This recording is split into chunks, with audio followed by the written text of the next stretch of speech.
Think about it, think about it. Maybe separate is better, better. I will love you till forever, forever. 여러분 안녕하세요. ဒီနေ့အိမ်အတွက်ဟင်းချက်စရာသွားဝယ်ရင်းနဲ့ဈေးထဲကိုလည်းဝင်ခဲ့တယ်ပေါ့နော်။ဒါကတော့ဈေးထဲမှာကိုက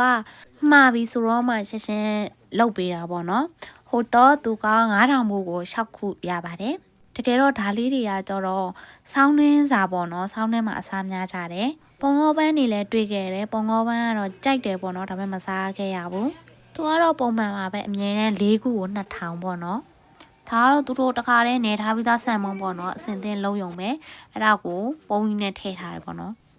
သူကနေထားပြီးသားဒီတော်လေးတွေကိုဒီအမှုံလေးရာကြောတော့သူကထညံမှုံလေးတွေပေါ့နော်ထညံအမှုံလေးတွေထည့်ပြီးတော့မှဒီမှာကြော်ပေးတာပေါ့နော်ကိုကတော့ကိုကြော်ထားတာကိုတိတ်မကြိုက်တာနဲ့ဒီငါးသားချောင်းလေးတွေစားခဲ့ပေါ့နော်ငါးသားချောင်းကတော့သူက3ချောင်းကို2000ပေးရတယ်3ချောင်း2000နဲ့စားလာပြီးတော့မှဟင်းရီကိုတယောက်ကို2ခွက်စီလောက်ကိုတောက်ခဲ့ရပေါ့နော်ဒါလေးတွေကသူတို့ဆောင်းတွင်းမှာအရန်အပြင်မှာအေးချမ်းချမ်းနဲ့ဟိုမှာပူပူလောင်လောင်အငွေတစ်ထောင်းထောင်းထနေတာမျိုးလေးကိုစားကြတာပေါ့နော်ကိုရီးယားတွေကနောက်ကအကိုကြီးကတော့ဘလော့ရိုက်တဲ့အချိန်တိုင်းသူပါมาလဲကြောက်တယ်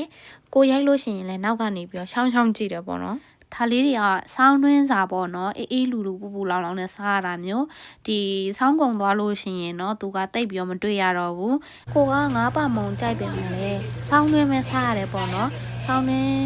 ကုံသွားလို့ရှိရင်တော့သူကဒါမျိုးကမရောင်းတော့ဘူးပေါ့နော်မုံထိုင်စားတဲ့ဘလော်လေးကတော့ဒီလောက်ပါပဲရှင်